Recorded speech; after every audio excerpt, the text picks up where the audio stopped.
talk about Etsy. Let's talk about you and business.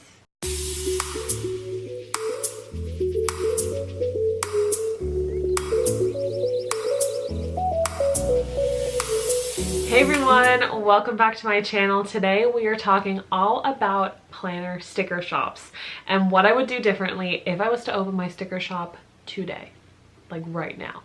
What I would do differently, because let's be honest, back when I opened my shop, a lot of us just got really lucky.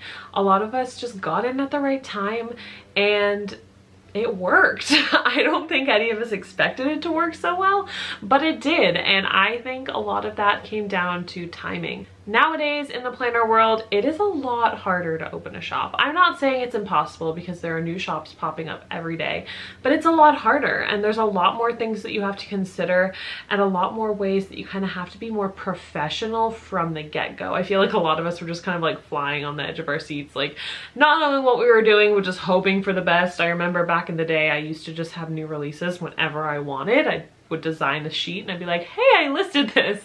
But nowadays I feel like it's a lot different and you have to be more structured with it. So today I thought I would tell you 6 things that I would do differently if I was to open my shop right now, and also a bonus one at the end that you're gonna wanna stick around for. So let's jump into it. Total disclaimer here before I start any of this, I am not like poking shade or throwing shade or whatever that phrase is at anybody in this video. I'm just giving my personal opinion on things I would do differently. If that doesn't work for you and you just opened your shop, that's fine. Let's put the disclaimer at the beginning so as not to piss off any peeps. Okay, let's do it. If you haven't already, be sure to hit that red button down below. I make new videos every week, from mom life to being your own boss to my weight loss journey after having my son 11 months ago, and I would love for you to stick around and join the fam. Okay, so the first thing that I would do differently is making sure I had something unique to offer. Like I said, back when I opened my shop in 2015, there weren't a lot of planner shops out there. I don't even think weekly kits were a thing back then, or they like just started to be a thing back then. So I feel like it was kind of easier to like put your spin on things because you didn't have a lot to look at. But nowadays with like so many shops out there, it's easy to think that you're doing something unique, but when you really look at it, it's very cookie cutter. So I would definitely just make sure that I really looked at what I wanted to offer strategically and also with an unbiased eye. A lot of people don't like to talk about the saturation in the market, but it is a big deal and it is really affecting a lot of shops, even shops that have been around like me. Like shops that have been around since 2015, they're feeling it too. So it's so important to not only have content and products that are unique and will stand out, but also just to kind of like give a fresh eye to the community. Like maybe like you have a different way that you want to market your products, or a different way that you're gonna like approach planner Instagram or something like that. Definitely just think of different ways that you can stand out, not just necessarily with your products, because at the end of the day, marketing is key here, but yeah, with marketing and with social media too. Second thing I would do is research my supplies instead of taking shortcuts. I see so many people in Planner Boss groups who ask questions, where do you get X? Where do you get Y? Where do you get Z? And you can tell nobody has done their research. And I think it's the same with like looking at your products with a fresh perspective. Also, like just like putting your blinders on when it comes to like everything in your shop and doing your own research. Just because somebody's product works for them doesn't mean it'll necessarily work for you. And doing your own research and finding your own supplies is so important because 1, it shows you're committed to your shop, 2, it shows you're serious, and 3, it makes sure that you actually see what's out there and see what you like best.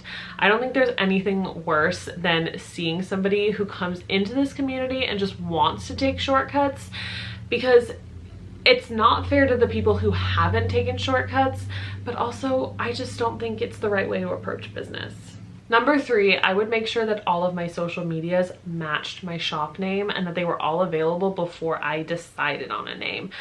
There are a lot of times when I see somebody's social media and it doesn't match their shop. And I will say I did change to POPCO Chrissy on my Instagram for a while, but I changed back because I was like, this isn't really the way I want to portray my brand. I want POPCO stickers to be the name of my brand. And I remember when I started my shop, Pretty on Paper wasn't available, so I went with Pretty on Paper Co. and they were available. But yeah, definitely making sure that all of your handles match everything. It just means that everybody can find your shop, they know where you are, they know who you are. And also, coming from that, put your name in your Instagram bio, because there's nothing that like annoys me more than somebody who doesn't have their name in their Instagram bio. Leading on from that, I would definitely have my branding very, very clear from day zero. Before I even mentioned this shop to anybody, I would have my branding down pat, because I struggled with this for a really long time, and I do feel like I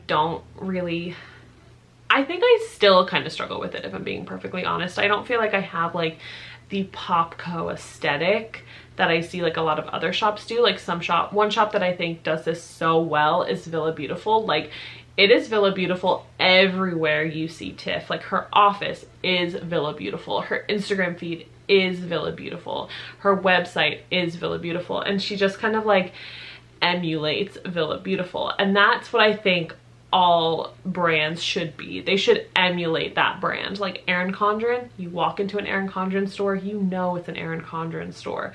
Happy Planner, you know Happy Planner products. And if you glanced at a feed and you didn't see their username, you would know if it's a Happy Planner feed.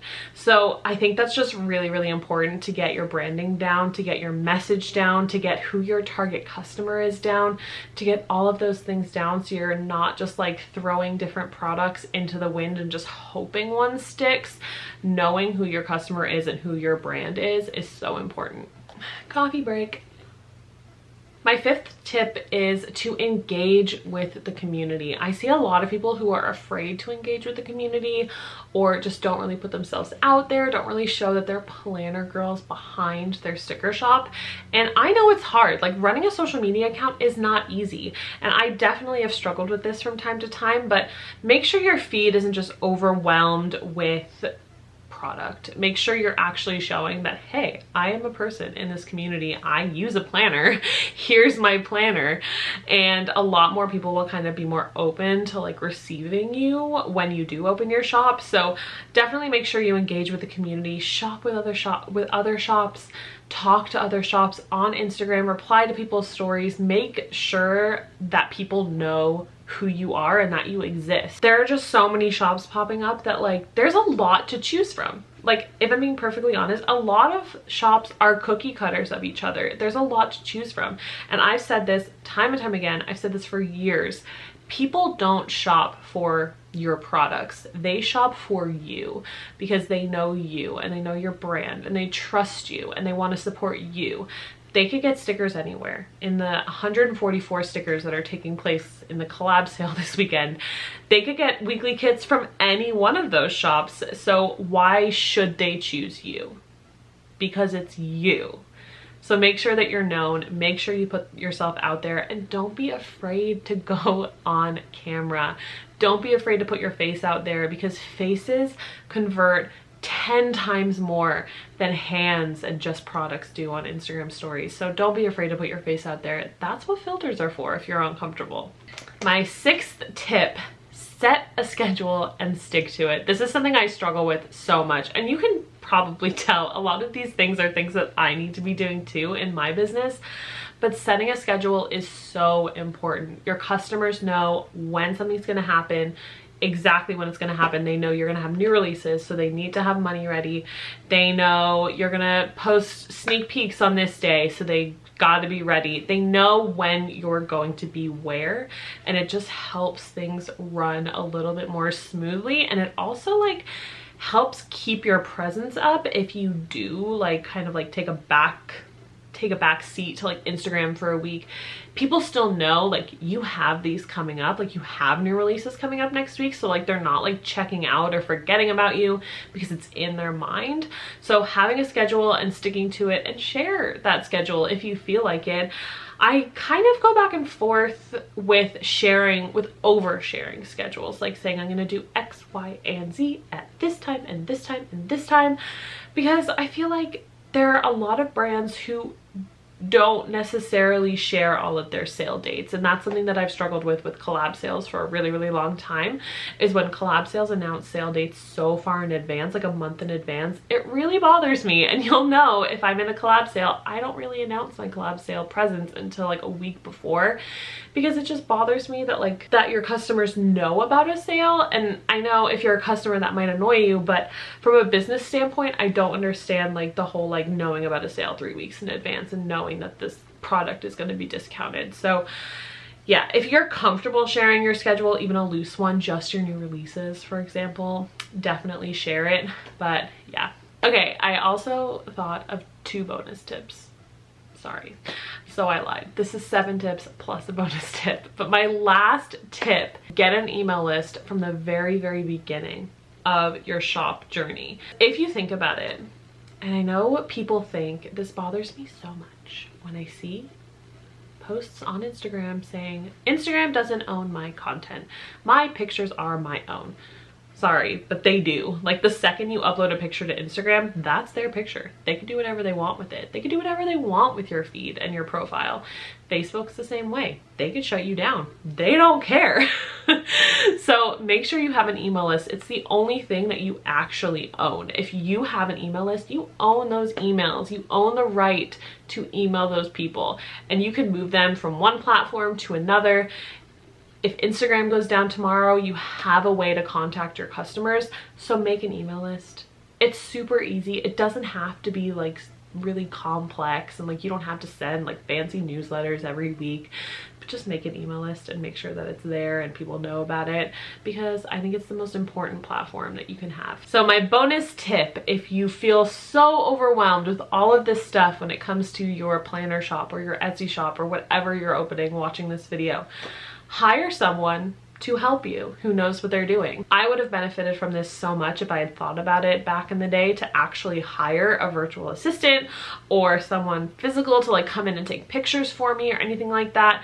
I would have benefited from this so much, and I wish it was something that I had thought about, because who knows, like if you think about it, all of the people that are so crazy successful in this community, they have a team. And I'm not talking about like employees or like big warehouses or like marketing teams and like printing teams, manufacturing teams. I'm not talking about all of that, but everybody has help. You do not have to be a one-woman show or one-man show, excuse me. I think that's something that people need to understand from the beginning, is that you don't have to do it all. So if you do feel like you need help, don't be afraid to ask for it. I actually offer virtual assistant services. So if you do think that you need help with anything when it comes to starting your Etsy shop or your Shopify shop, be sure to email me. I'll leave my email in the description down below. Let me know what you're struggling with and we can work something out and maybe work together. I think having help is so invaluable. Time is money, and if you can save some of your time,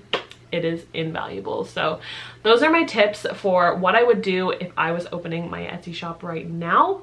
I hope this helped. If you have any other tips, if you're a shop owner and you have been for a while, if you have any other tips, leave them in a comment down below, and be sure to give this video a thumbs up because it really supports my channel. And if you haven't already, be sure to hit that red button because I post videos every single week, and I will chat to you in my next one. Bye.